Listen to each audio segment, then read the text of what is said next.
रज पाई पूरा हेइथिले सजबाज एवं डकायती करी से टंकार पूरा रजरे करते मौज। ये देखंतु सीधासलख नंदनकानन थानार दृश्य भीतर दृश्य जो घटना को नहीं नंदनकानन थाना पुलिस पूरा गतकाली राति चढ़ऊ करिछि एवं अभियुक्त मानक कोठी ना कोठी पूरा गिरफ करिछि। एवं ये जो देखुछंती मारणास्त्र दुईटी रड एवं ये तेलुगु खंडा ये देखंतु वर्तमान ये जो खंडा गुड़िक जबत करा गोटे मोटा चेन आउ देसी पिस्तल ताधर बंधुकर जो गुली ताकू कोठी ना कोठी पूरा नंदनकानन पुलिस जबत करिछि। बड़ सफलता कहले अत्युक्ति हम नहीं। एवं ये जो 6 जन अभियुक्त थिले ये कोठी ना कोठी मंचेश्वर शिल्पांचल रे डकायती करिए बोली उद्यम करथिले योजना करथिले जहाकू नहीं पूरा सीधासलख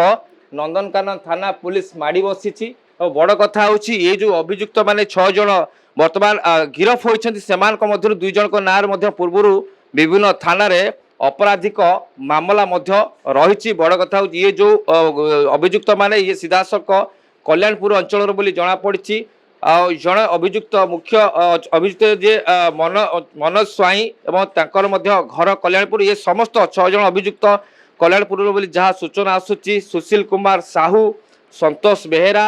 जितेंद्र स्वाई प्रताप स्वाई गणेश जेना ये मिसिकी 6 जन अभियुक्त पूरा डकायती योजना करथिले जहाकू नहीं खबर पाई पुलिस खबर पाई नंदनकानन पुलिस एवं सीधासलख माड़ी बसीला। माड़ी बसा ये देखंतु जो मारणास्त्र अच्छी ताकू कोठी ना कोठी नंदनकानन पुलिस जबत करछि। वर्तमान ये जो 6 जन अभियुक्त सेमानकू गिरफ करा जायछि एवं कोर्टाल मध्य करा जिवो जहाकू नहीं ये खबर हाँ ये खबर आसुछि। एवं ये देखुथिले तार दृश्य आमे देखौथुलु कोठी ना कोठी कमिशनरेट पुलिस जो वी केयर वी डेयर नारा पूरा सफलता नहीं। एवं गोटे कथा डीसीपी कहते जदि आपण अपराध छाड़ू ना भुवनेश्वर छाड़ू जदि अपराध रखुंट कौटी ना कौटी आप एनकाउंटर हो जाई पारती। ये सीधासलख दृश्य आम देखौलु एवं ये गोटे पर जो गोटे अभियुक्त 6 जन अभियुक्त को कौटी ना कौटी नंदनकानन थाना पुलिस पूरा माड़ी बसी जहां नहीं देखु ये सीधासलख गोटे दृश्य आम देखु विभिन्न जो मारणास्त्र को जबत कर देशी बंदूक देखु तार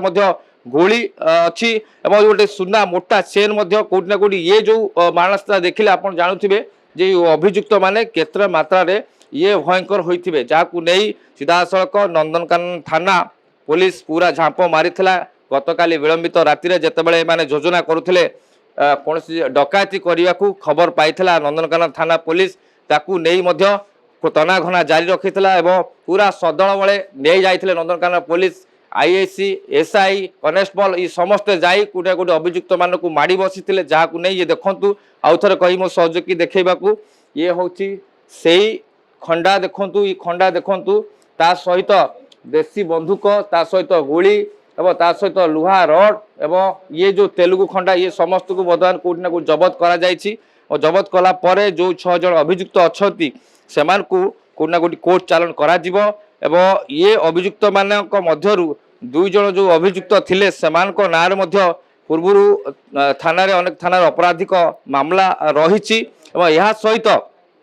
जो 6 जन अभियुक्त थिले ये जो योजना करुथिले मंचेश्वर शिल्पांचल रे डकायती करने को तार मध्य कोठी ना कोठी पंड होइछि जा नंदनकानन थाना पुलिस कोठी ना कोठी ए उद्यम को मध्य विफल करिछि। एवं बड़ कथा हेउछि ये जो चेष्टा करुथिले जो अभियुक्त माने बा योजना करुथिले जे मंचेश्वर कोठी ना कोठी रक्तपात करिथाते काहाकू डकायती करथाते कोठी चिंताई करथाते तार मध्य सब योजना कोठी ना कोठी फेल मरा जायछि। एवं ये देखुथिले तार दृश्य आमे देखौछु ये नंदनकानन थाना पुलिस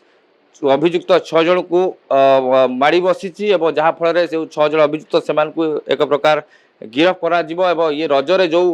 मौज करिथांते जो टंका को लुटिकी तार मध्य कोन भांडाफोड़ करा जायछि ताकू मध्य नंदनकानन थाना पुलिस माड़ी बसी और जहाँ को नहीं आम जहाँ दृश्य आम देखौलु और सीधासलख कहबी जो अभियुक्त मैंने देखुले आम कैमेरा दृश्य देखुले 6 जन अभियुक्त थिले से 6 जन अभियुक्त को पुलिस काबू करिछि। काबू कला परे वर्तमान ताकू कोर्ट चालान करा जिवो। परवर्त समय जो 6 जन मध्य 2 जन नारे मध्य विभिन्न थाना रे अपराधिक मामला अच्छी या व्यतीत ये जो 4 जन अच्छी से नारे कौन थाना रे अपराधिक मामला अच्छी कि नहीं से कौन